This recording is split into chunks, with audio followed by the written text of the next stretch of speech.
Evet dostlar, herkese selamlar. Bugün RKS M502N'in bir kullanıcı gözünden bir test pilotu değilmiş gibi sadece teknik verilerle inceleyeceğiz. Bir kullanıcı gözünden kullanıcı yorumlarıyla inceleyeceğiz. Motorumuz genel olarak görünüm itibariyle bu şekilde bir motor. Her parçasını, her ayrıntısını tek tek sizlerle beraber inceleyeceğiz. Dilerseniz hemen başlayalım. Videoyu da çok uzun süre tutmayalım diye düşünüyorum. Motorumuz tam olarak 45 Newton metre torka sahip gayet torklu bir motor. Naked tarzı olarak motorumuz geçmekte ve motorumuz 47 beygir güce sahip. O motorumuz 193 kilo ağırlığında gayet ağır bir motor. Yani bu motoru süren kişinin biraz güçlü, kuvvetli olması, motoru düşürmemesi ve devirmemesi gerekiyor. Motoru incelediğimizde motorumuza şu şekilde bir koruma takozu yapmış bulunuyoruz. Bu koruma takozları düştüğünde motorun grenaja zarar gelmemesi adına yapılmış bir sistem. Hani bunu şu şekilde demir aparatlarla böyle kaba bir şekilde de yapanlar oluyor ama o benim hoşuma gitmiyordu. O yüzden bu şekilde bir sistem yapmış bulunmaktayım. Motorumuzu inceleyeceğimizde motorumuzun ön tarafında Jean Julian çelik kablolarla birlikte gelen bir fren sistemi var ve bu bildiğim kadarıyla Brembo'nun alt sanayisi, yani aynı firmada üretiliyor diye biliyorum. Ve en önemli kısmı, bu motorun önü çift disk. Yani hem burada bir diskimiz var, hem burada bir diskimiz var. Bu çift disk olmasının güzel yanı nedir? Siz motorla ön freni kullandığınız anda, eğer disk mesela sadece bu tarafta olmuş olsaydı, ani bir frenlemede frene bastığınızda fizik kuralları gereği disk bu tarafta olup gücü bu taraftan kestiği için motorun tekeri bu tarafa doğru bir dönüş sağlama eğiliminde oluyor ve siz bunu ters tepkiyle, kontrayla düzeltmeniz gerekiyor. Ama bu motorda böyle bir şey olmuyor. Çünkü zaten çift disk olmasından dolayı iki taraftan, hem buradan gördüğünüz üzere kampanası var, hem buradan motorumuz frenlemeyi sağlıyor ve sizin dengenizi koruyor. Motorumuz 4 zamanlı çift silindir 500 cc bir motor. 35 kW'ya uygun diye biliyorum. Bu sebepten dolayı da A2 ehliyetiyle bu motoru kullanabiliyorsunuz. Motorumuz sıvı soğutmalı olduğu için burada bir radyatörümüz var. Bu radyatörümüzün şu üst kısmından, şuradaki bulunan kapağından suyunu ve su seviyesini her zaman kontrol edebiliyorsunuz. Daha sonrasında motorumuzun blok sistemini göstereyim sizlere. Motorumuzun şu şekilde bir blok sistemi var. Arka tarafa geldiğimizde ise şu şekilde bir dişli sistemi ve zincir sistemi var.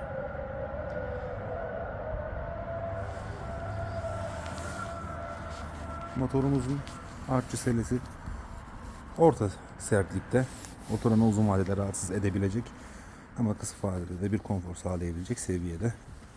Sele yumuşaklığımız gayet iyi. Benim bu motorla arkadaşlar yaklaşık 20.000 kilometre yolumuz oldu. Yani motor 20.500-20.700 kilometre bandında. Ben yaklaşık 1000-2000 kilometredir kullanıyorum. Kardeşimden aldım bu motoru.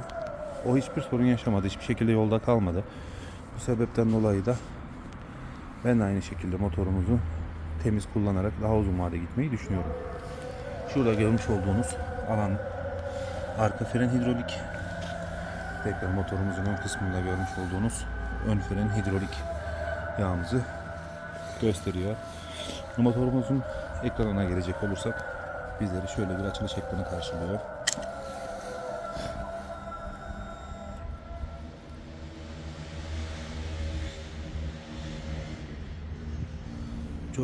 çok hoş bir ekran yapmışlar. Burada zaten vites göstergelerini görebiliyorsunuz. Hararet burada görülebiliyor. Benzinimiz burada görülebiliyor. Şu an mesela ben yakaladıktan sonra 103 kilometre yapmışım. Toplam kilometremiz de 20.840 kilometre. Akü voltajımız burada. Şuradaki ışıklar zaten çalışınca sönüyor. Yanında hemen şöyle bir tuş sistemi var. Bu tuş sistemine bastığınızda buradan interface geliyor. Parlaklık geliyor. Ünite yani kilometre hız mı mil olarak mı göstersin. Saat ayarı. Bluetooth bağlantısı var. Şu şekilde girdiğinizde Bluetooth bağlantılarınızı buradan yapabiliyorsunuz. Çıkalım buradan. Şuradan lastiklerimizin şeyleri var. Lastik okuma ayarlarımız var yani. Lastiklerinizi buradan okutabiliyorsunuz. Şu an mesela okuma kısmına hata veriyor. Bunda kronik bir sorun bu. Bunu nasıl düzeltiyorsunuz? Motorun lastiğin havasını tamamen indiriyorsunuz. Hava basarken bunlara learning diyorsunuz. Oku diyorsunuz. O zaman okuyor ve burada ön ve arka lastiklerin hava basınçlarını yazıp azaldığında da size haber veriyor. Bu da bir bilgi olsun. Tekrar interface'e gelecek olursak burada da ekranda modumuz var. Karanlık mod var. Örnek veriyorum şu şekilde. Gördüğünüz gibi karanlık moda geçti. Buradan parlaklık kısmı, ekran parlaklığını ayarlayabiliyorsunuz. Ünitten hızı ayarlayabiliyorsunuz, kilometre, mil olarak. Diğerlerini zaten söylemiştim. Ben interface'i genelde de şu şekilde otomatiğe alıyorum. Çünkü hani ışık varsa beyaz, eğer karanlık ışık yoksa beyaz, karanlık bir ortamdaysan da siyah olarak gösteriyor. Ya da tam tersi işte, özür dilerim.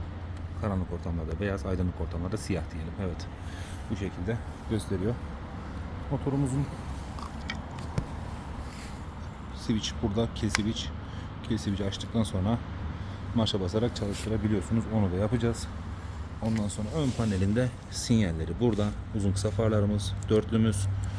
Ardından otomatik far sistemi mevcut. Bunlar şu şekilde kapalı, otomatik ve açık şeklinde de alabiliyorsunuz. Açık şeklinde aldığımızda ise ön panelimizde farımız bu şekilde, yanlarda gündüz ledleri ve ortada mercekli bir led farımız var. Burada hemen bir selektör tuşumuz var, gördüğünüz üzere. Selektör tuşuna basarsak da şu şekilde anlık şimşek etkili selektör atabiliyoruz motorumuzla. Bu motorun bu ön paneliyle ilgili yine kronik sorunlarından bir tanesi korna tuşu. Evet, şu anda görmüş olduğunuz gibi şöyle yakından göstereyim. Korna tuşumuzun burasını ben bantladım arkadaşlar. Bunun içi bu şekilde açık, aslında korna tuşumuzun yeri. Kornası iptal şu an motorumuzun. Hatta şöyle göstereyim ben size. Burada bir tuşu var. Bastığımız zaman basıyor mu? Evet, basıyor. Ama burayı ben kapattım. Bu tuş düştü. Kronik olarak da bu tuşun düştüğü söyleniyor. Birkaç video daha izlemiştim, inceleme videosu. Oralarda da arkadaşların bu tuşu genel olarak düşmüştü. Buraya bir tuş uydurması, bir düğme uydurması yapacağız. İçeride bir switch var çünkü bir buton var. O butona basan bir mekanizma yapacağım. Burada USB 2.0 girişimiz var. Güç alıyor zaten, sadece data amaçlı bir bağlantımız yok. Buradan telefonlarınızı veya işte ekstra herhangi bir powerbank'inizi falan şarj edebilirsiniz.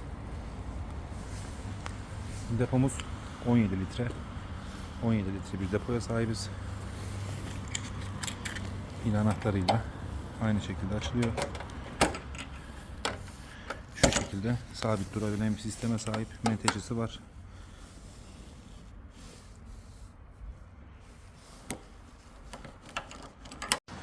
Motorun marş alması ile ilgili de şu şekilde switch'imiz burada. Soğuk motor, şu an 2 gündür yatıyor. O yüzden bir cold start yapmış olduk.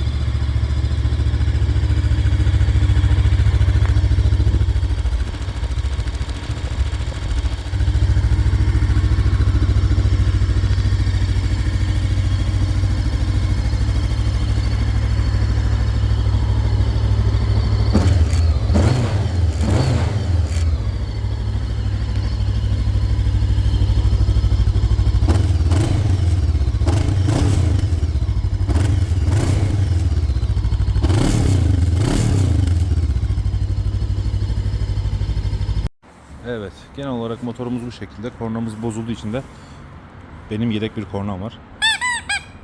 Bu şekilde de bir kornaya basıyorum. Motorun genel olarak beni rahatsız eden şeylerinden bahsedecek olursak, bir, o korna düğmesinin düşmüş olması beni çok rahatsız ediyor. İki, motorumuzun titreşimi yaklaşık 5000 devirden sonra çok artıyor.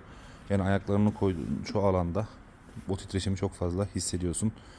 Titreşim konusunda 5000-6000 devirden sonra çok fazla titreşim üreten bir motor. Çift silindir bir motor ama yine de titreşimi yüksek. Parçalarının çoğu Honda ile uyumlu. Fren balataları Honda ile uyumlu. CB 500F'in blokla aynı blok. O uyumlu. Örnek veriyorum. Burada görmüş olduğunuz şu yağ filtresi Toyota Corolla'nın yağ filtresi oluyor birebir aynı. Yani bu şekilde motorun parça sıkıntısı zaten, yani aslında servis sıkıntısı var. Parça sıkıntısı yok. Servis çok yoğun. Bakan servis, ben Ankara'dayım mesela, kısıtlı. 2 tane servis var. Bir tanesi 500 cc altına, bir tanesi de 500 cc üstüne bakıyor burada. Ama mesela bir gün almaya kalktığınızda 10-15 gün sonrasına atıyor sizi. Bu şekilde bir servis sıkıntısı var ama parça sıkıntısı yaşamazsınız. Eğer bir ustanız varsa, tabi garanti kapsamında değilse motorunuz. Eğer bir ustanız varsa, parçaları siz aldığınız sürece ustalarınız motorunuzu hemen tamir edip yapacaktır. Bunun haricinde motor MBP üretimi. MBP nedir? MBP bir İtalyan markasıdır. MBP Morbidelli markasına aittir. 1000 cc'den aşağı doğru inen bir sürü motoru vardır bu firmanın. Kaliteli bir firma. İtalyan firması. Nasıl ki örnek veriyorum Ducati bir İtalyan firması. Bu da bir İtalyan firması. O kaliteyle üretiliyor motorlar. Motorun genel olarak kronik hiçbir arızası yok. İşte şunu şurasını patlattı, bunun burayı patlattı gibi bir sıkıntısı yok. Grenajlarının tokluğu vesaire motorun güzel. Yani örnek veriyorum, adamlar fren balatalarını bile mesela çelik hortumlarla getirmişler. Çift disk koymuşlar. Ön arka ABS yapmışlar. Bu şekilde çok güçlü bir korna koymuşlar. Güçlü bir egzoz sistemi var. Motorun iyi bir torku ve yol tutuşu var. Şehir içinde tam bir canavar yani. Böyle bir motor ama maalesef RKS distribütörlüğü olarak geldiği için Çin malı olarak görülüyor. Piyasası düşük. Şu an sıfırlar 280-290 bin bandında bir motor. Ama örnek veriyorum, yani 125 cc bir motor alacağıma 500 cc bir motor alırım bu paraya ve temiz ve dikkatli kullandığım süre zarfı içerisinde de hiçbir sorun yaşamayacağımı da düşünüyorum. Motorun bahsetmem gerekirse şeyi de yok. Onu da göstereyim sizlere. Buradan anahtarı taktığınızda hemen bir sola çevirmeyle arkaya açabiliyorsunuz zaten. Şu şekilde bir haznesi var sadece. Buraya neyini sığıyor? Ben sadece ıslanmasın diye özellikle ekstra su girmiyor da poşetle ruhsatımı koydum. Acil durumlarda lazım olursa örnek veriyorum. Şu an mesela şu ön panelimi, işte farlarım biraz yağmurlu hava olduğu için kirli. Buraları böyle farlarımı silebileceğim, sinyallerimi silebileceğim bir bez koydum. Bunu koyabiliyorsunuz. Tekrar bağlanıp kapatabiliyorsunuz. Motorda hani bagaj hacmine dair herhangi bir yer yok. Anahtarımızı alalım. Aklıma gelen, kullanıcı olarak söyleyebileceğim şeyler, vites geçişleri çok rahat. Vites geçişlerinden yana bugüne kadar bir problem yaşamadım. Frenleri çok sağlam frenleri var. Ondan yana bir sıkıntı yaşamadım. Şimdi bir sürüş videosu, bu videonun devamına bekliyor olabilirsiniz. Hemen yukarıdan kanalı ziyaret edip orada yaklaşık 4 tane bu motorla gayet güzel gezdiğim, hızlanmasını, 0-100'ünü ölçtüğüm videolar var. 0-100 yaptığım videolar var. Oradan onlara bakabilirsiniz. Hani sürüşüyle ilgili, sesiyle ilgili her şey o detaylarda zaten var. Hani şu an ben bu videoyu çekerkenki amacım tamamen kroniklerinden, beni rahatsız eden şeylerden ve mutlu olduğum şeylerden bahsetmekti. Tekrar biraz önceki konuya gelecek olursak da dediğim gibi İtalyan üretimi bir motor. Çin'de birleştirilip RKS tarafından Türkiye'ye getiriliyor. Honda'nın çoğu parçası uyuyor. Blok Honda CB500'ün bloğuyla aynı. Çift disk ön ABS, arka taraf yine ABS fren şeklinde. 200 kiloya yakın, 190 küsür kilo bir motor. Gayet tatmin edici bir torku var. Şehir içinde tam bir canavar.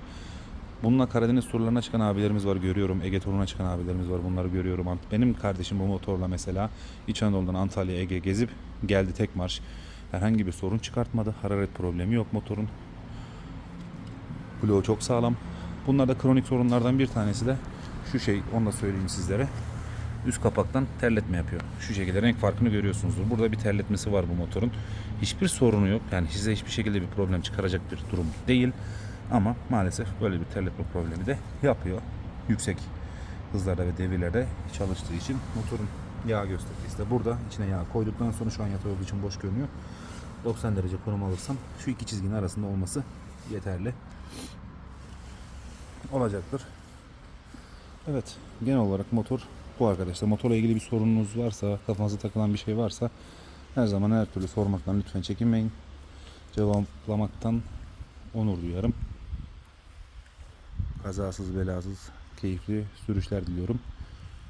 Dediğim gibi motorla ilgili sürüş videolarında kanaldan, diğer videolardan izleyebilirsiniz. Teşekkür ederim.